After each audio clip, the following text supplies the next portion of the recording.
Soundnya nggak ada yang pakai langsung sound pattern Bluetooth.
Gus, kepriye kabar?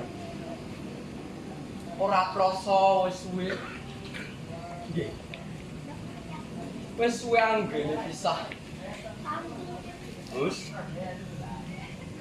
panjenengan iku ninggalake raos kangen kang linuwe.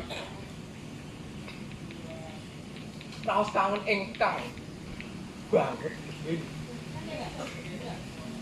Arep kaya kepriye maneh sing iso dak baleni amung cerita tuture panjenengan sing bungah menika amung sawetesiku ora bisa maneh dak sawang nggo panca indra dedeke panjenengan sing ageman petak kuwi katok cekak. Gus, napa sebab nganti dina iki aku lan kanca-kanca tetep ngangen-ngangeni panjenengan. Mula jane aku uga ngerti panjenengan ora bakal bali. Nanging urupe jiwamu lan juangmu ora bakal sirna.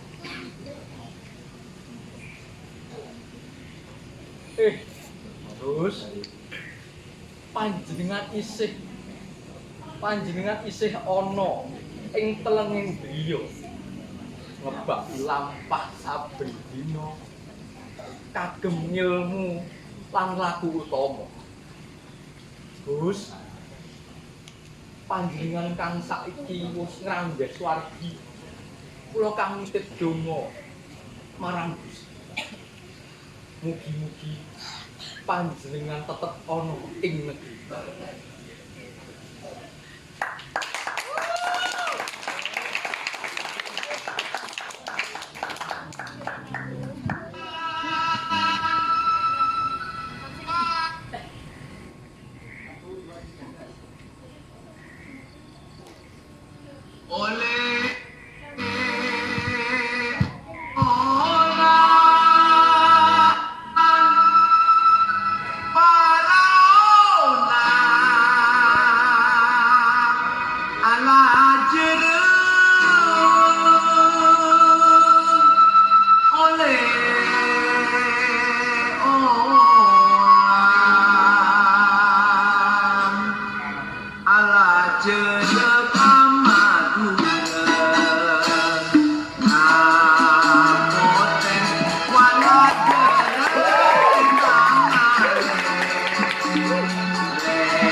Mantap kali. Spesial hari ini saya akan membawakan kembali puisi yang sudah pernah saya bawakan di tepat tahun lalu, tanggal 30 Desember 2021.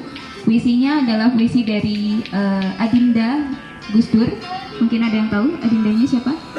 Hanya jawab lagi. Beliau adalah Alisa Wahid. Puisinya berjudul Lelaki yang Tak Punya Mata.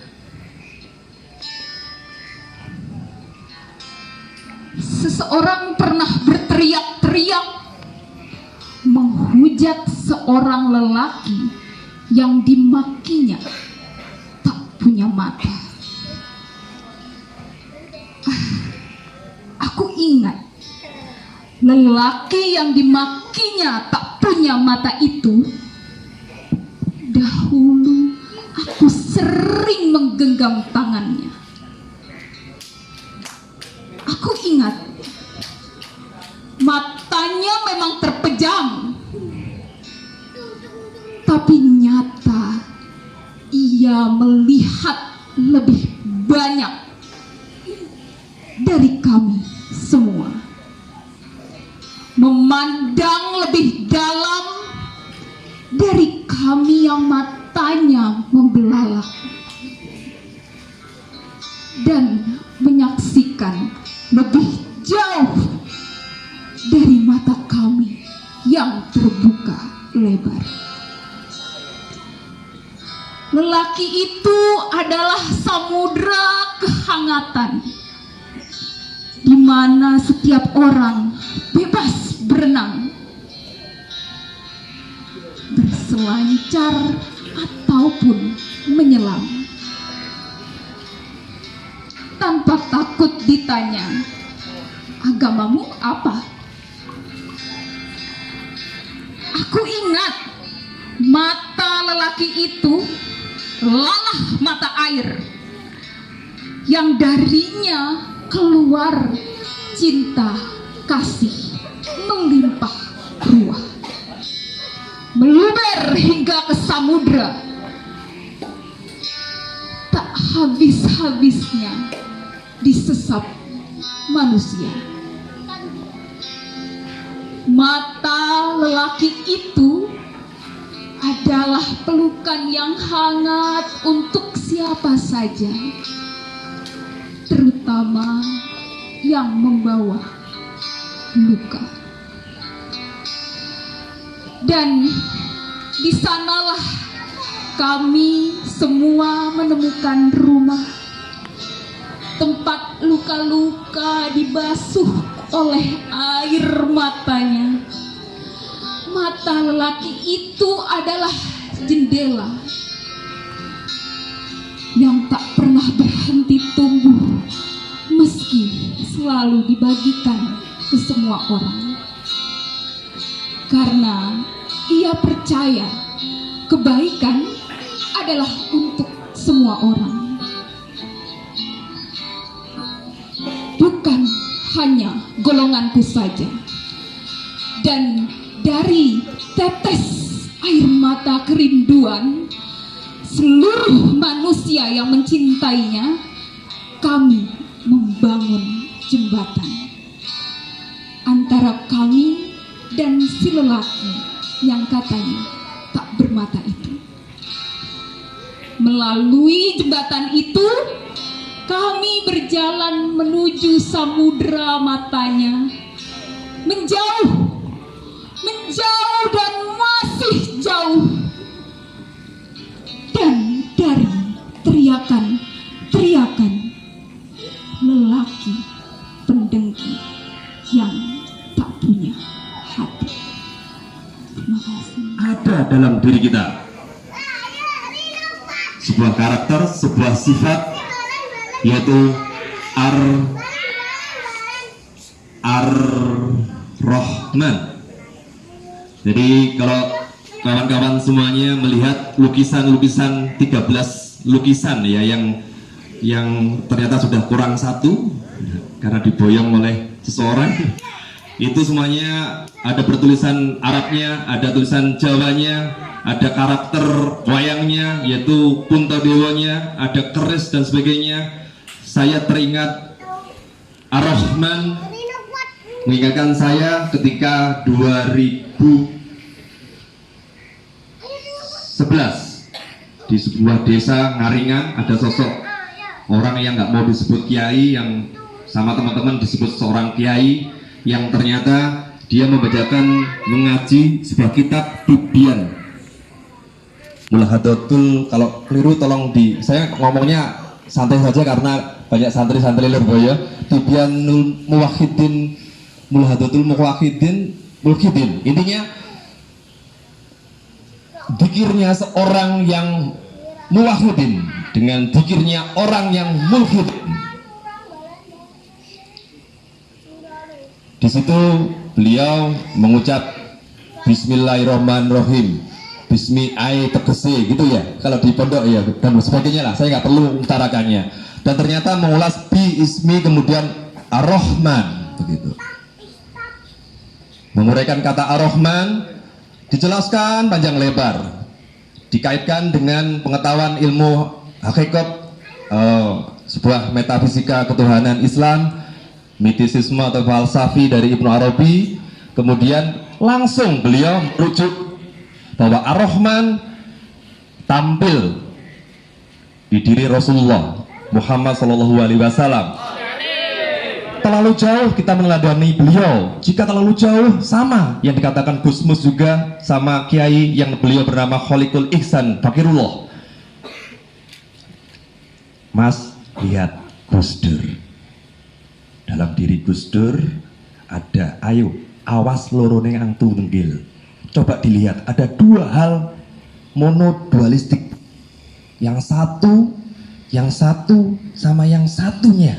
Ada yang satu, yaitu yang memang satu, yang disebut aku misalnya. Coba jenengan merasa aku, bener ya?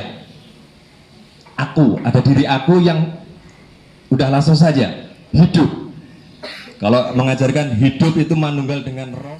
Ar-Rahman. Ar-Rahman kira-kira kalau di tanah pesantren diterjemahkan apa Gus? Rahman. Welas asih mering ing dalam dunia akhirat. Kemudian beliau juga menembangkan yang kurang lebihnya teman-teman mungkin yang di Mojopat pernah mendengarkan, atau Kang Ririn, atau yang ikut Padang Bulan, atau yang suka wayangnya Dewa Ruci, ada sebuah tembang pangkur yang selaras dengan karakter Ar-Rahman atau betul dari Ar-Rahman.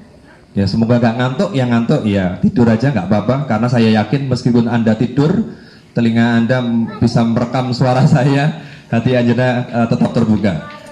Baiklah, tembangnya pangkur. Mangkono ngelmu kang nyokto sak nyatane mong weh rasa pengati,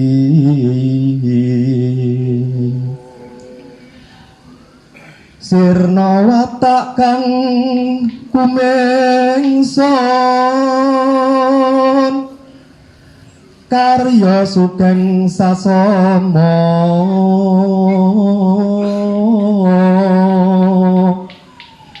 hamemayu rahayuning jagat agung linambaran tresno asih tresno sagunging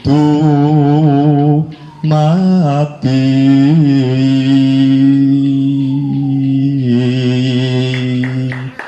Cueng biasanya gitu ya. Ketoknya tenanan ngrungokne. Oh, mau dipahami nggak dipahami, jenengan bisa merasakannya dengan catatan-catatan rasanya dalam tembang itu, ilmu yang nyata. Sebagaimana kita tadi teman-teman sudah diuraikan panjang lebar nilai-nilai yang ada dalam diri Gus Dur. Mulai dari dia seorang yang gemar membaca buku, tidak saja hanya di tradisi pesantren, tapi juga di tradisi intelektual, di akademisi. Mulai dari filsafat dia gemar juga, apalagi sains macam-macam juga, nonton pertunjukan seni pun gambus, simfoni 9-nya Beethoven dia lebih suka karena di situ ada keharmonisan, harmoninya beliau lebih suka daripada gambusnya. Kemudian dia juga lodruk, Bapak Ibu ya, pernah dengar? Kalau nggak salah, kalau informasi ini saya dapatin dari kalau nggak Cak Nun dan saya dengar sendiri oleh Maktun. Jangan tahu Maktun? Maktun itu tenaga saya. Maktun itu adalah tenaga saya yang beliau ternyata adalah istri kesekian dari Asmuni. Jangan tahu Asmuni? Asmuni adalah Sri Mulat. Dan ternyata Asmuni dengan Gus Dur selisih 8 tahun tapi kerap bertemu dengan beliau. Jadi guyonannya Gus Dur yang seperti itu salah satunya juga terpengaruh atau saling timbal balik dengan Asmuni. Begitu. Malah guyonannya Cak Nun ngomong seharusnya itu yang jadi kiai itu Asmuni, yang jadi lodrokannya itu Gus Dur. Soalnya lucunya minta ampun kayak gitu. Beliau belajar semua hal, gemar membaca karena memang dari secara genetik beliau bernama Abdurrahman Wahid bin siapa ya? Wahid Hashim bin Hashim As'ari bin Abu sampai turun 14 terah tumerah semuanya adalah para kiai yang konon katanya kalau karena saya nggak tahu, katanya kan ya. Kalau tradisi pesantren membaca adalah sesuatu, apalagi ilmu nahwu sorof balaghah macam-macam ketat. Jadi secara genetik beliau ya terkondisikan untuk belajar, membaca. Tetapi tidak saja membaca teks-teks yang tertulis, tapi juga membaca alam. Akhirnya apa? Yang sudah terinternalisasi sejak kecil sampai beliau dewasa, nilai-nilai itu tumbuh. Kira-kira apa yang bisa menumbuhkan? Jenengan belajar apapun juga itu bisa tumbuh karena ada yang namanya Rahman.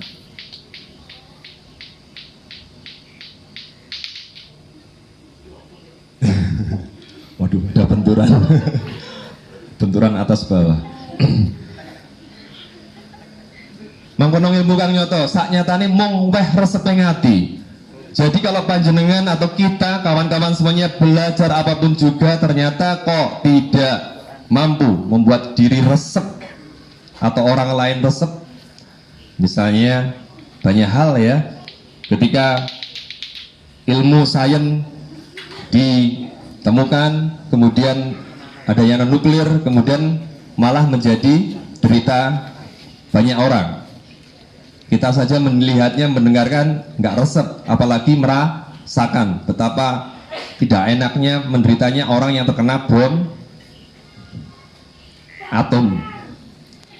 Jadi sanyatane mung peh resepe ati. Sirna watak kang kumingsun. Panjenengan merujuk ke Gus Dur dari cerita maupun jenengan tahu sendiri ya, kumingsun itu artinya apa? No Gus. Engsun ya, keakuannya. Keakuan itu kalau saya singkat itu upsa. Pernah dengar upsa? Untungnya buat saya apa gitu loh. Kumingsun itu upsa, berok sidik-sidik, untungnya apa?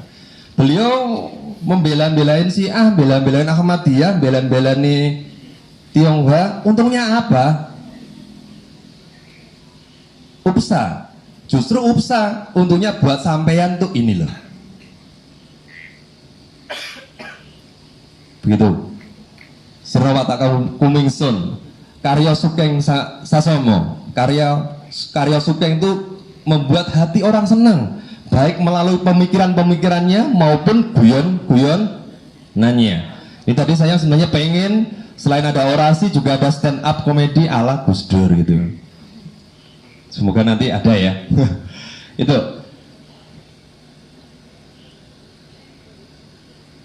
karya Sukeng Sasomo, linambaran tresno asih.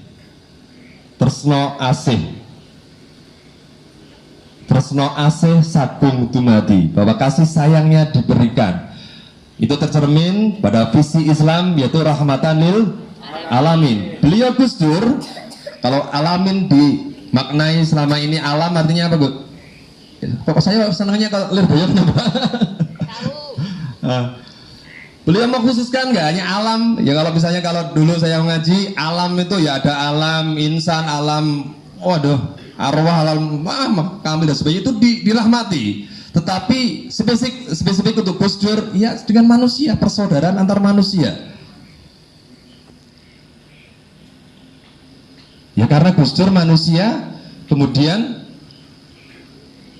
beliau juga seorang muwahhidin, artinya wahdatul suhud. Beliau, saya menduga, ini dugaan saya, pasti dari para kiainya 5 orang kiai khos, salah satunya beliau pasti ada yang bertorekoh istiqomah di jalan itu. Misalnya kerja-kerja kebudayaan, beliau pernah di tahun berapa itu, 70-an atau 80-an, ada 2 kata kunci, pribumisasi Islam. Itu teman-teman muda mungkin sudah akan menggodoknya dengan kajian-kajian, ya ini juga belum selesai. Jadi pribumi Islam yang beliau cetuskan perlu dilanjutkan. Tetapi melanjutkan itu harus linambaran tresno asih. Jadi kan nggak perlu memandang upsa, untungnya buat saya apa sih begitu.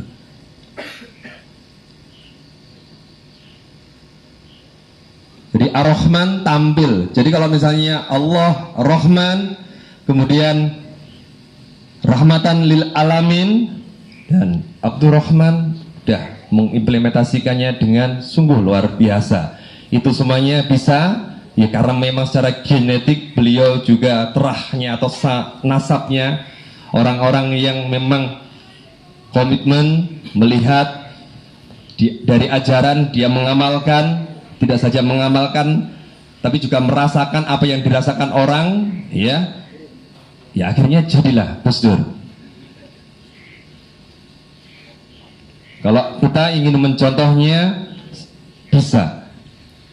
Saya yakin ketika menyebut nama Abdurrahman Wahid, jadi intinya kasih sayang dan ayo ketauhidan dalam pandangan wahdatul suhud. Saya tidak menyatakan wahdatul wujud yang kontroversial seperti itu. Suhud kita memandang yang satu dalam banyak itu satu. Sebagaimana tubuh tadi, mata, telinga, walaupun bentuknya beda-beda, fungsinya beda-beda, ya tetap satu. Tapi kalau dijupit satu rasa. Dan itu beliau lakukan. Ar-Rahman. Lantas saya pernah bertanya, kalau misalnya biar dilimpahi Ar-Rahman, gimana Yai? Gitu. Ya, kalau di khasanah pesantren mewiridkannya ya Rahman sebanyak 298 kali. Itu kalangan pesantren. Tapi kalau jenengan Rahman, coba kita lakukan bersama-sama bahwa ada 2 dalam satu ketunggalan kita, sepertinya ada 2, yaitu aku, kemudian ada yang kumpulan pikiran, kumpulan pengalaman, kumpulan persepsi macam-macam, terpisah itu sebenarnya, tetapi saling terhubung. Begitu kita bisa melihat, menarik keduanya, maka sifat asih atau walas asih itu akan muncul. Oke, saya kira teman-teman seperti itu. Jadi kalau kita meneladani Rasulullah terlalu jauh, menurunkan, lihatlah Gus Dur. Kalau Gus Dur terlalu kompleks, ambil satu dan istiqomah di jalan itu. Saya kira Ar-Rahman yang bisa saya pahami, yang bisa saya bagikan adalah seperti itu. Kurang lebihnya, wassalamualaikum warahmatullahi wabarakatuh. Buat Gus Dur, karya Zawawi Imran. Aku tak tahu kata apa yang pantas kami ucapkan untuk melepaskan setelah engkau bulat menjadi arwah. Setiap daun kering pasti terlepas dari tangkai bersama takdir Tuhan. Untuk itu kami resapi Al-Ghazali bahwa tak ada yang lebih baik daripada yang telah ditakdirkan Allah. Karena itu, kami rela, meski tak sepenuhnya mengerti, karena yang terindah adalah rahasia.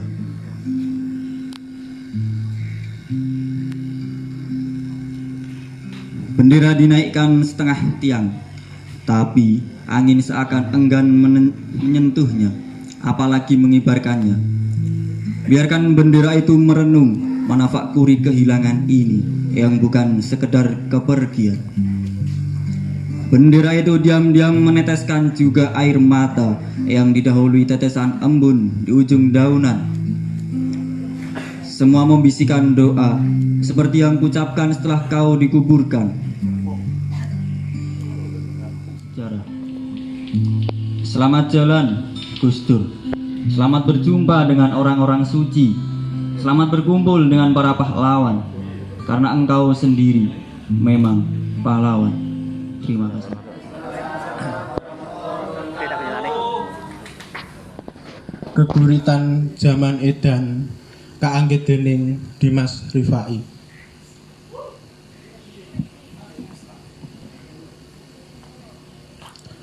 Apa wis wancine? Apa wis mangsane zaman edan iki tumeka? Wis akeh tandane kang temata. Polahe menungso saya keparat. Padha rebut balung tanpa isi.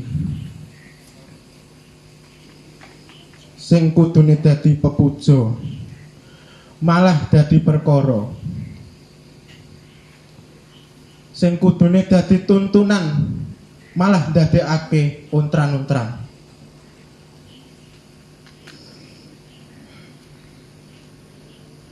Sawangen kae dagelan jagat padha rebutan pangkat, rebutan bondo, rebutan donya nganti tega mentolo. Mangan dulur, mangan sanak, nganti nguntal kanca. Jarene nek rangidan ora keduman. Nanging apa to ora eling? Yen kabeh iki wong sak derma ngunjuk toya. Oh, menungso, menungso. Nangkrian tuku sukun, sekian matur suwun.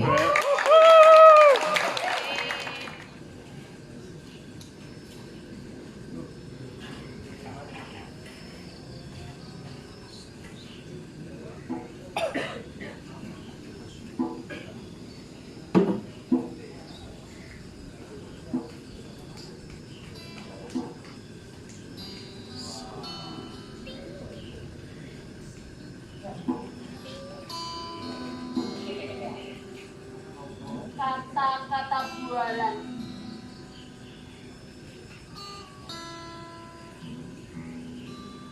Yang kedengarannya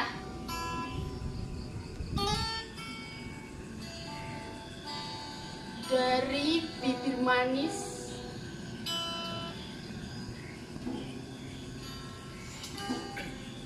yang ternyata palsu.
baik janji.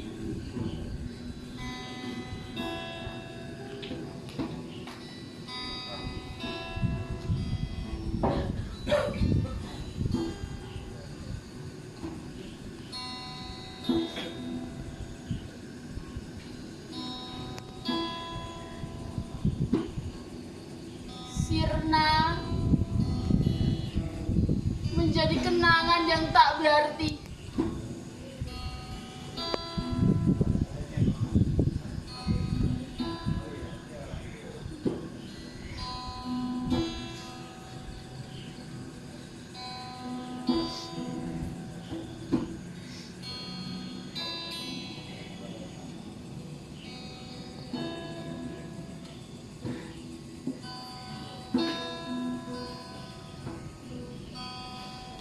Dulu kau bilang ingin merubah negeri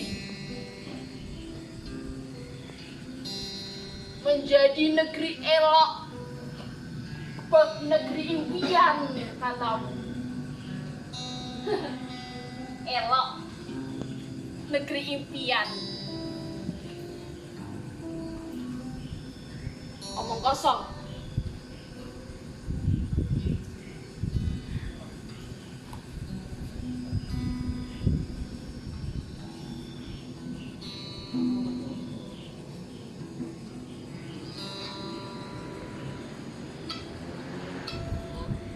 Lantas sekarang mana negeri elok yang kau janjikan itu? Di mana? Di mana negeri elok itu di mana?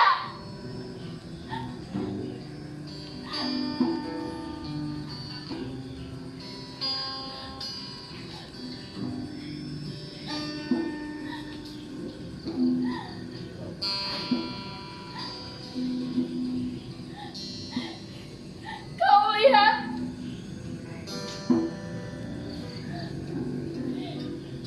Pertiwi sedang menangis saat ini.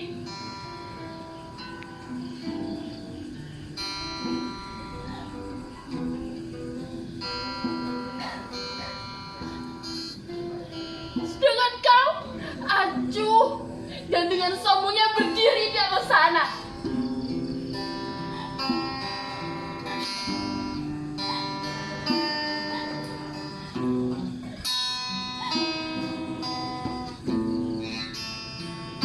Tak tahu malu.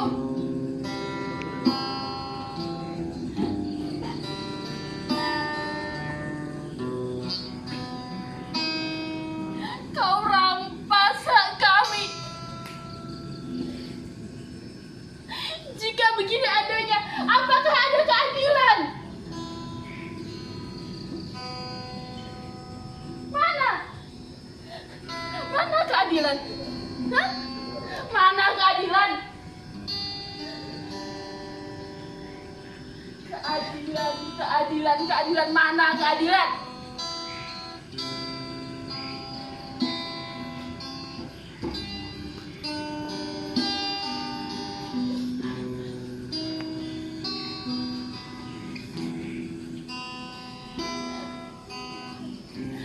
Anak-anak kecil menangis, kau hanya diam. Wanita-wanita bertubuh kekar, bekerja buruh. Kau di sana hanya tertidur lelap.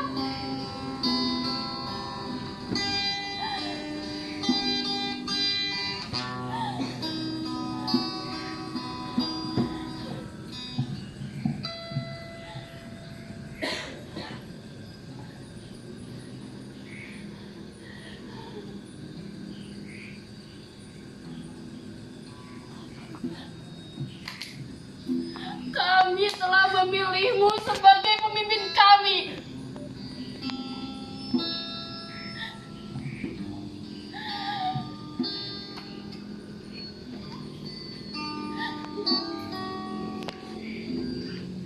Kami mau kau yang berkuasa, memberi bukti, bukan janji.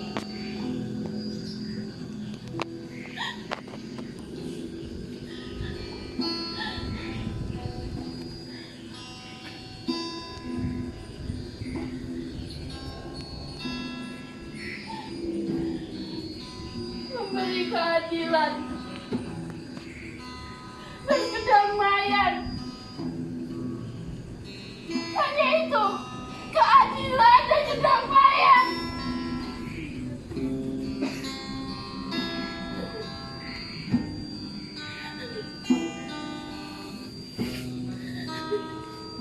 Mana keadilan dan kedamaian yang kau janjikan?